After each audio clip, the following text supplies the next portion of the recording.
Hi friends, welcome to my channel. This is Venkatachalam. Today I'm going to show you how you can check your eligibility in CRS calculator. A lot of people ask me how I can do that, so I'm just going to show you on the screen. As you can see, you can type CRS calculator in Google. Um so once you type CRS calculator, it takes you, the first link will be the CIC website link, which has the CRS calculator tool. So you can go inside it. So this is the CIC government website. So in this, if you are eligible for at least one express entry program, so you can calculate your scores and here. So the first question which it asks is about your marital status. So you can either give single if you're single, or if you're married you can give married. So we'll go by married here. And the next question it asks is about your spouse or common law partner, whether they are the citizen or a permanent resident of Canada, which we are going to give no. And the next question is about whether they will be coming with you, accompany you to Canada, and we are going to give S.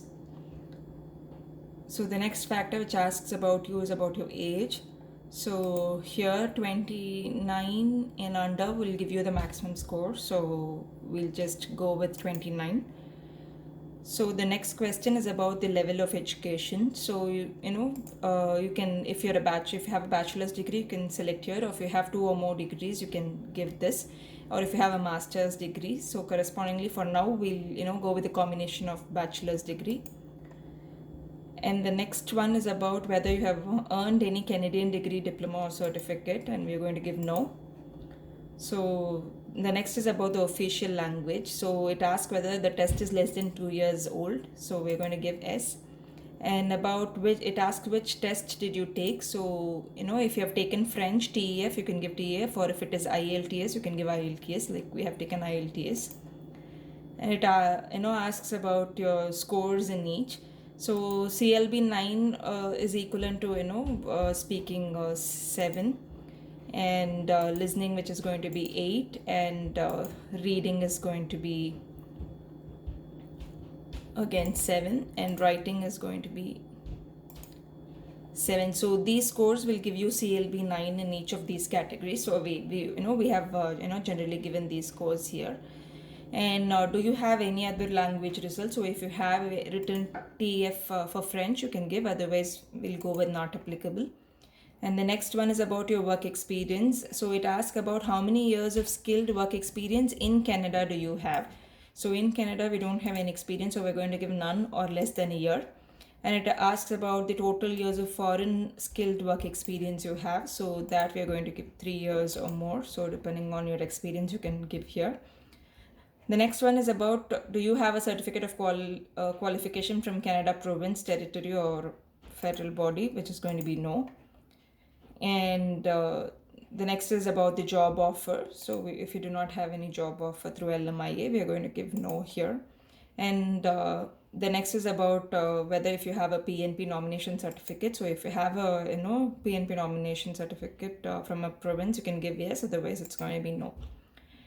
The next questions are regarding your spouse. So it's either you or your spouse have at least one brother or sister living in Canada who is a citizen or a PR.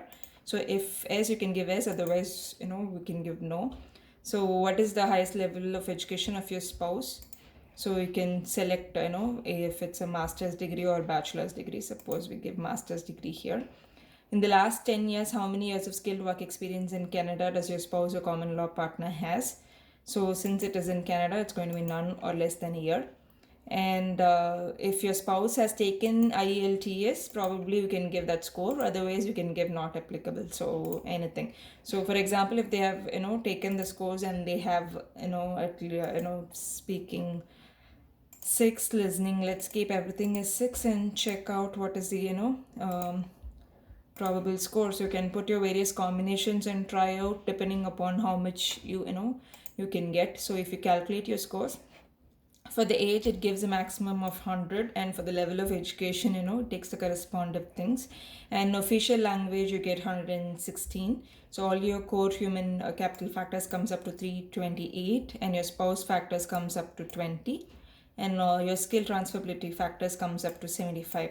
So everything together will come up to 425. So we have tried this, scores of IELTS, so with your, degree saying it's bachelor's. So probably you can try various combination of your scores with, along with, like, if you have had 2 or more degrees or masters. For example, if you have had the primary applicant has a master's degree, if you just try out this combination with the CLB 9, and then you calculate your score, so that will show you a difference in the human core capital factors as well as with the skill transferability factors, where you get 100 and your score jumps up to 464. So similarly, you can increase even your scores of IELTS and Czech. So for example, if you have a speaking, something in the range of 7.5 to 9, and listening in 8.5 to 9, so all these again will matter 2 or 3 points for each of these categories. So you can try out different combinations of how you can score it, and you can put all your probabilities and different factors and check out the score. So again, here your human core capital factors change to 354 and your overall score comes up to 476. So this is the tool which you can use and check your scores with various combinations, and then you can try out whether you are eligible or what scores do you need to get to achieve this. I hope this information was a little helpful to you, and I'll be posting a lot of new videos in the upcoming ones. So please don't forget to like and subscribe us. So until then, take care. Bye.